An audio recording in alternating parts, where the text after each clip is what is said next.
Yung unang-unang kaguluhan dito sa insidenteng ito. Sabi po nung local police ng Aurora na accidental daw.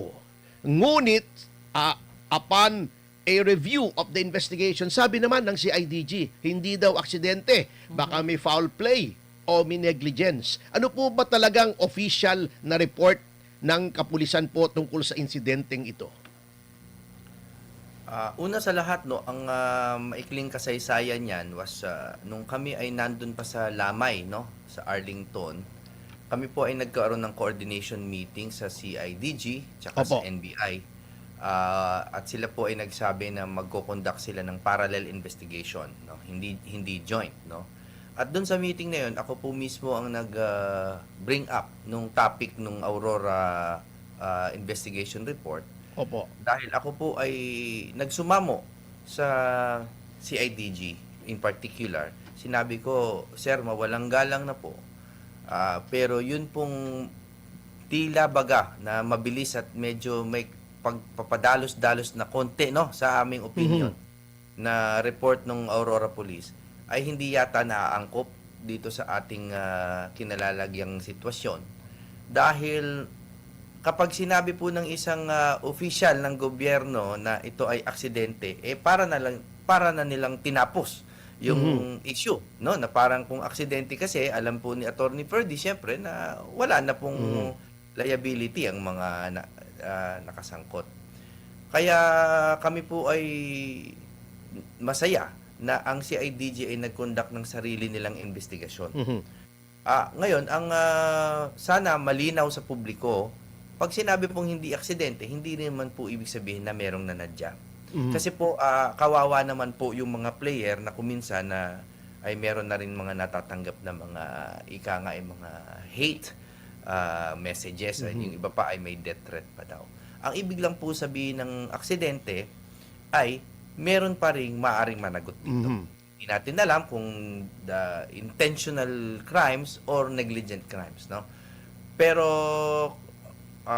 at this point, ang punto lang ng CIDG is that it bears further investigation.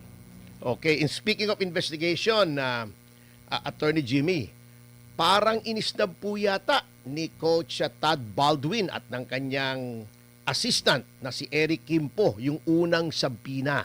At immediately, they lawyered up.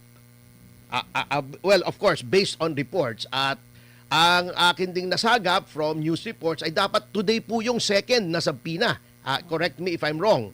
They're supposed to appear today before the CIDG. Ewan ko kung ng oras or kung a-appear sila. But para sa inyo po, Attorney Jimmy, what does this convey to the public na parang iniisnab yata o ayaw mag-cooperate nitong si Todd Baldwin at ni Eric Kimpo sa investigasyon na ongoing ngayon ng CIDG? Ang huli ko pong nakita sa news reports ay nag-submit na po si Coach Tab Baldwin sa CIDG. But you will have to fact check me, no. I think a few hours ago pumunta na po siya for nag-submit na siya doon sa tawag ng CIDG. However, ang hindi niya yata pinuntahan ay yung sa Dole yata. Sa Dole na parang sabina din. Opo. Pero ang akin lamang hindi ako ang abogado nila. Ako nga ay maaaring maging kanilang katapat. Pero naiintindihan ko sa isang banda na nag-iingat sila sa lahat ng kanilang mga public statements at mga gagawing salaysay. Ang hindi ko lang po medyo maunawaan ay kung bakit ang tagal. Yung tagal lang naman, yung tagal. Pero sa huling balita nga, meron ng 9 players na pumunta sa NBI naman para mag-submit ng affidavit yata or to submit to investigation. Hindi ko pa alam ang complete nature. At yung si Coach naman, Tab, ay nag-submit na rin sa CIDG. Okay, maigi naman kung gano'n. At speaking of Dole, Attorney Jimmy, merong lumilitaw ng mga question tungkol sa employment status nitong si Tab Baldwin. with respect to Ateneo de Manila University. Yung iba nagsasabi, independent contractor daw ito at hindi regular employee as the term is defined by law.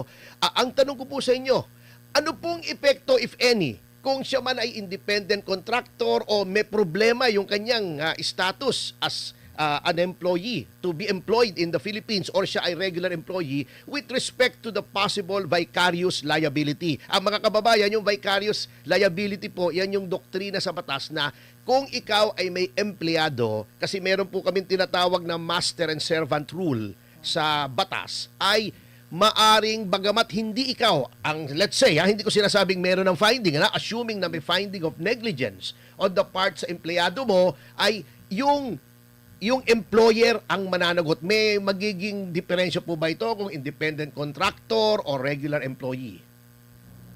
Yan po yung matagal nilang pinag-aawayan, ano, na kasi nung una hinahanapan ng alien employment permit itong si Coach Tab, no? At ang kanyang sinumite ay isang alien certificate of registration, no? Magkaiba po kasi yan, no? So kung siya ay wala ngang employment permit, ito ay pupunta sa ibang issue, no? Ibang issue 'yan tungkol sa DOLE at kakaharapin niya 'yan. Kasi po, pagdating po sa pananaw ng mga players at pati dun sa sinasabi nating vicarious liability na posibilidad under Article 2180, no, sa ating Civil Code. Hindi kasi po namin tatanggapin na kailangan meron silang contract of employment or kung ano pa man o papeles, no, dahil they held themselves out, no, they held themselves out as the representative of the Ateneo. Coach Tab Baldwin is not just a coach or a representative, a mere representative. He is actually an industry stalwart. No, he is actually a known figure, a moral leader, and a public relations tool.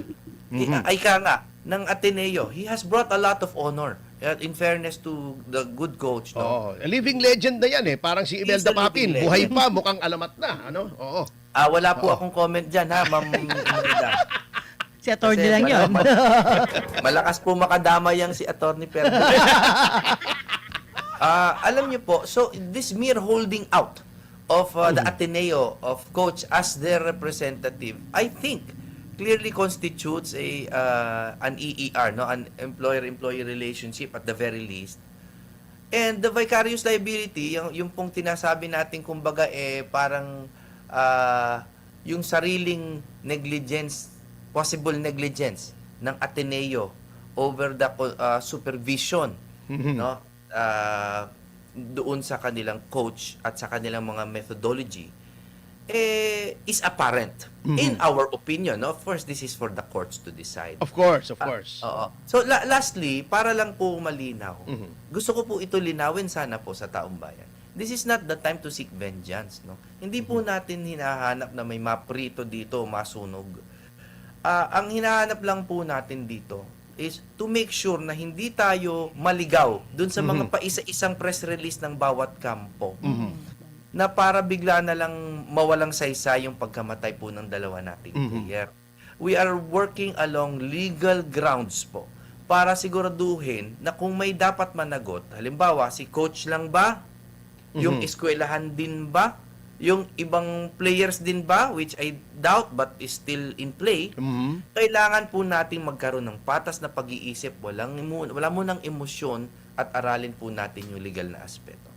Okay, may tatanong ka ba? Kung hindi, magpapatuloy ako. Teka lang, attorney.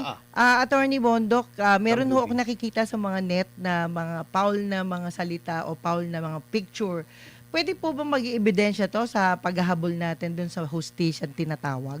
Halimbawa, meron nakitang paa, tinali. Sabi, baka yun daw ang dahilan. Yung mga hazing system ba? Yun lang naman po ang tanong ng netizen. Opo, yung pong mga picture na yan ay alam naman ni Attorney Ferdinand, no, na may evidentiary weight yan siyempre, but it is subject to authentication and vetting and proper investigation. Ngayon, ang problema lang po natin, no, kasi ang partisipasyon ng social media ngayon ay masyado ng grabe, no? Correct, Malakas. For correct. I better, agree. Oo. oo, for better or for worse, no? So, it is up to us, the lawyers, and up to the investigating bodies na kunin, kalapin yan. Kinakalap po namin lahat yan. Hindi po nakakaligtas sa amin yan. Pero hindi po namin trabaho na husgahan kaagad kung ano ang bigat niyan. Kailangan nating makita, halimbawa, yung sinasabi nilang mukhang may weights daw na hawak si Coach Tab. So, yung iba parang naniwala kaagad. Sa mas malalim na pagsusuri, parang remote control pala yun nung sa drone, ano? So, again, hindi natin alam. Yes. Pero hindi po masama na suriin. Ang masama po yung husgahan kaagad. Yes. Oh, tama po. Anyway, continuing with the hazing issue, ano po? Meron pong akong obserbasyon, ano? Well, of course, based only on what I have read so far na according to the definition of hazing doon sa bagong batas, 'di ba? Meron po tayong mga yung anti-hazing law noong 2018 ang latest revision 'yan kung saan tinaasan ang penalty kaya siguro nag-iingat din yung mga people concerned sapagkat sa pagtaas po ng penalty niyan ay ginawang reklusyon perpetua o panghabang buhay na pagkakulong, juvie. Opo. Yung kung sa isang hazing incident ay nagre-resulta sa death, sodomy, rape, or mutilation. So, ano yan? At multa ng 3 milyong piso, ha? At assuming na, well, may hazing, yung issue ng hazing, Attorney Bondok, nakalagay sa definition of hazing is it's very wide in coverage. Broad. Na yung very broad, ano? Yung forced physical activity as a precondition to membership or continued membership in any organization. Nakikita niyo po ba ang possible existence ito? Of course, subject to proof before a court of law. Pero yung iba kasi nagsasabing pumapasok din itong anggulo ng hazing na ito. What are your thoughts on that, Attorney Jimmy? Dito po tayo kailangan lahat mag-ingat ng lubusan pagdating sa hazing issue. Bilang abogado po nila Rene at ng pamilya, hindi po namin pwedeng isantabi yung posibilidad ng hazing.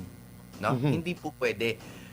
Pero ayaw din po naman namin na meron agad na makawawa ng mga players na parang they are nata-trial by media na sila kaagad na nagkaroon nga ng hazing. No, kasi po posible nga na meron na nagaganap na hazing na hindi man lang alam nung ibang players na hazing na pala yung ginagawa nila. Yes, definitely. 'Di ba? Pwede 'yun eh. Pwede. No? Kasi kuminsan na kumbaga baka carried away or whatever, but that is for their lawyers to argue, no? Ang sa amin lang, kailangan din po naming aralin tong aspeto na to. Kailangan po ito maunawaan ng publiko. Halimbawa, maraming nagtatanong sa amin, no? On a related note, meron po bang waiver na pinirmahan? Pero according to the new anti-hazing law, consent is not a defense. Yes, definitely. I totally that is agree. a very big aspect of the new the feature, no? So, kaya nga sinasabi ko, maghunos dili po, lalo na po yung mga, hindi lang po yung netizens kundi lalo na po yung may mga abogado po na hindi pa masyadong inaaral yung sitwasyon, naglalabas na po ng mga legal na opinion. You cannot stop them, but we call on them for restraint, no? Kasi may mga hindi sila alam tungkol dun sa factual scenario. Ito nga po, lastly, no, I'm sorry to prolong. Yung may mga interview na ginrant yung mga players, no, nung June 15 kay Ma'am Pia Ontiveros, saka nung June 16 sa The Gaidon, no, which is a town hall meeting of the Ateneo. At doon pa lang sa mga sinabi nila doon, marami pong napakita na signs of negligence outside of hazing na despite their attempts, attorney, no, and Ma'am Juvie, despite their attempts to parang show na nagpakita ng due diligence yung coaching staff, meron pa ring signs of negligence. So, yun po yung sinasabi ko na bigyan nyo kami ng pagkakataon na aralin pa ito at wag po tayong magpa-dalos-dalos. Oo, totoo. Actually, it's okay, Attorney Jimmy, sapagkat yung prolonged naman ng mga activities, gustong-gusto ng mga tao yan, lalo na ng mga babae, yung prolonged conversation kasi alam niyo naman yung mga babae gusto nila na they get to know you better, so basta mas matagal mas okay sa kanila. Anyway, going back to the so-called town meeting, alam niyo, tinitignan ko yun and there is the suggestion na itong mga players ay mga adults naman at they went there knowing what to expect when they become members of the Ateneo team, which is a front runner in all the athletic competitions. There is a tradition of glory attached to the team, etc., etc. Kumbaga open eyes. Ang sabi ko nga doon sa isang tao doon sa isang netizen na nagsasabing ganun, sabi ko, alam nyo, you have to consider that these are young and impressionable people, 18, 19, 20, katulad, lalong-lalo na si Rene, who came to Manila in hopes of lifting his family out of the quagmire of poverty. Sabi ko, although adults yan, ang tingin niya sa coach ay parang demigod na yun ang Ascendancy. kanilang pag-asa. Yes, may moral ascendancy, may moral authority over them. So, anong thoughts niyo po with respect to the argument that of consent being bandied about with respect to that situation? Maraming thoughts. Una, sa hazing, sinabi ko na, consent is not a defense. So, No, tapos correct. na. Just on that aspect. And on the negligence aspect, alam naman natin yung, in fact, many have talked about the landmark case ni Abrogar, no, versus Cosmos Battling, no, about waivers being very narrowly applied, no. Kasi, alimbawa po, meron tayong waiver na sinabi na hindi kami mananagot sa kahit anumang aksidente na mangyari sa trip na ito. Halimbawa, ganun, ano? Well, kung aksidente, baka nga hindi. Yun, So, ibig oo. sabihin that waiver should not apply because unang-una, it might even be contrary to public policy. No? Well, speaking of waiver, alam niyo po, Oo. may nakakapansin, Attorney Jimmy, that may tendency yata sa Ateneo de Manila University as an institution na to wash their hands off these incidents. If you recall, Attorney Jimmy, there was a shooting incident inside the campus wherein a parent who incidentally was a mayor of a town in Mindanao was killed inside the premises. And after the initial brouhaha, ay ang daming palusot ng Ateneo de Manila sa kanilang liability tungkol sa insidenteng yon, kung paano nakalusot ang mga armed men sa kanilang security, etc., etc. At magaling ang Ateneo You know, Ateneo always shouts accountability but when it comes to itself, they try to go around their accountability and liability. Hindi ba kayo natatakot na as a big institution with lawyers on their side na mga galing sa Ateneo Law School ay this incident will again be swept under the rug, just like other incidents of big institutions being made liable for their accountabilities in incidents of this nature? A few points about the Ateneo. Ako po ay, una sa lahat, ako po ay isang alumnus ng Ateneo. Mahal na mahal ko po ang Ateneo de Manila, no? Taga Ateneo de Manila. Mahal ko po yan. And that will never change. At dahil po sa pagmamahal ko sa Ateneo, gusto ko rin pong i-defend ang Ateneo institution kung sakaling merong mga tao sa loob nito na nagkakamali. At yung takot po na sinasabi ninyo na baka sakaling sila ay maghugas kamay, una sa lahat, naiintindihan ko naman na ang lawyers nila, syempre, ay ang trabaho nila ay subukang mawalang sala ang Ateneo. At ang trabaho naman namin ay hindi naman ang habulin sila, kundi ang habulin ang katotohanan. So, hindi po ako in this particular instance natatakot na basta silang makakawala dahil it's a very public incident, no? And even Ateneans, even let's say the head of the Ateneo Political Science Department was even quoted in an interview, I think in that same town hall, as calling for the accountability of their own school. So, yung sigaw po ng accountability, hindi po nanggagaling mula sa labas, kundi po galing sa loob mismo ng Ayun. Ateneo. And that is what I am very proud of. Sa Ateneo po, merong isang Latin na expression na parang bata pa lang naririnig na namin yan. Yung cura personalis alumnorum. No? It is sinasabi yan ng mga Jesuita that there should be a care for the whole ness of the student, no? The entirety of the student. Cura personalis alumnorum. Ibig sabihin, hindi lang yung student, yung utak niya, kundi puso niya, pamilya niya, no? In this particular case, namatay man si Rene, no? Yung wholeness ng student includes the family, includes his community, no? So, in terms of fear, I have very little fear of them escaping liability if evidence shows that they are liable, because the call comes from the conscientious people of the Ateneo itself. Yun, kasi natatakot lang ako, Attorney Jimmy, kasi hindi yata na ituro sa inyo sa Ateneo na yung origin ng word switik, galing sa Jesuita yun eh. Hindi naman yata. Hindi, really, I'm not kidding.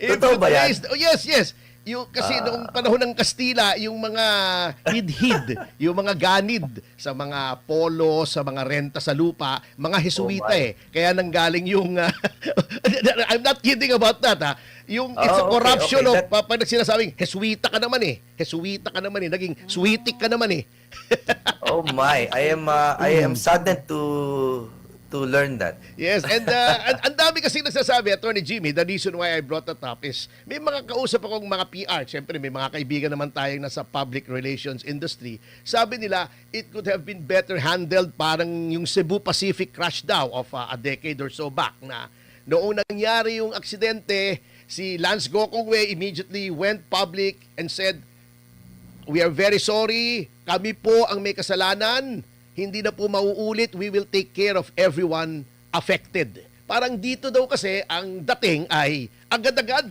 nagtuturo na, hindi naman namin empleyado yan, hindi officially sanctioned yung team building na yan, etc. Yun po ang nagiging impression that it was mishandled from the outset by Ateneo. Kaya nagkaroon ng yung joke natin, hindi magandang bad vibes.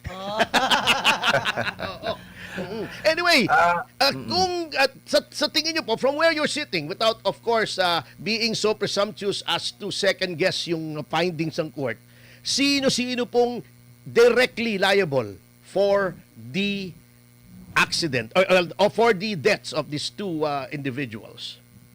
Oh, well, I don't think it would be proper for me to comment on that. What I But can do you tell think you there is negligence from your point of view, knowing what we do now? Well, let me share with you an incident, a factual snippet from the interviews of the students themselves, no? Meron silang sinabi na around 2:30 p.m. of that fateful date, tinanong po ni Coach Tab kung sino yung hindi marunong mag-swimming. No? So, nung sinasabi yan ng estudyante, siguro it was true, but legally, siguro it was also to establish that they exercise due diligence, di ba? Na nagpakita sila ng pagtatanong, pag-iingat.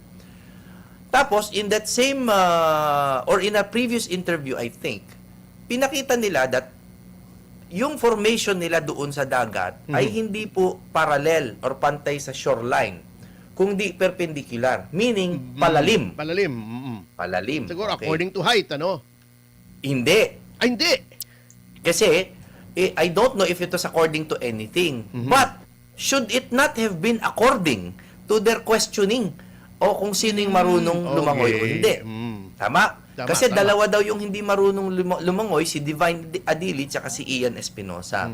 Pero pag tinignan nyo information as diagrammed by the players themselves, nasa 7th or 8th, I'm not sure, no? Banda doon, nakalagay si Divine Adili. So, this public admission, maybe, evidence of a certain amount of negligence. Hindi po ba? Mhm. Dahil kung tinanong nyo na nga kung di marunong mag-swimming pero nilagay nyo pa rin sa malalim-lalim, meron pong negligence. Okay. Okay? So, Okay. isa lang po yan example, ha? Isa lang po yan example.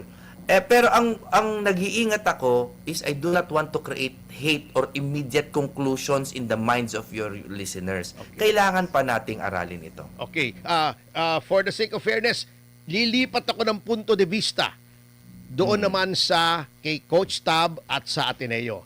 Okay. Sabi po ng iba, paano magkakaroon ng negligence? Hindi naman namin mape-predict na biglang tataas magkakaroon ng swells doon sa dagat noong nagte-training kami. What do you say about that? Kung ako po ay ordinaryong tao na nasa surfing area, mapipredict ko po na magkakaswell. Mm. Surfing area eh. Mm. So, hindi rin naman extraordinary yung nangyari dahil marami na rin nagsabi na yung dagat doon ay nangangain ng tao. Yun po yung sabi ng mga lokal doon, no? So again, we are not concluding, no? Wala po tayong kino-conclusively presume na they are negligent. Pero yun po, on that particular point na sinabi ninyo, Attorney Topacio, na hindi nila mapipredict, that is not reasonable. Okay. Sir, at this point, your message to the public with respect to this incident. Ako po ay isa pong payak lamang na abogado, and the reason why kami po ay napili dito is admittedly not because of me, no, but because of the excellence of Attorney Bobet Torion, his reputation, and his hometown being there from Mindanao as well. Kababayan, ano? Tama, correct. Kababayan niya, and that is one of the biggest reasons. Aside from that, we are a law firm of many associates capable of handling the all of the facets included in this investigation, in this legal case, no? Kaya po kami, ang role ko dito, aside from being a lawyer, is I am an Atenean, I am a graduate. At ako po ay nagpupursige rin na to make sure that justice is served, not vengeance. Na makita po, maramdaman po din ng aming legal team yung Ateneo naman na history and community, so that we do not persecute those who are not to be persecuted. Na makita rin natin that within the Ateneo itself, there is beauty. There are people calling for accountability. Kaya po maganda yung balanse ng aming legal team. And with that said, therefore we can assure the public based on those facts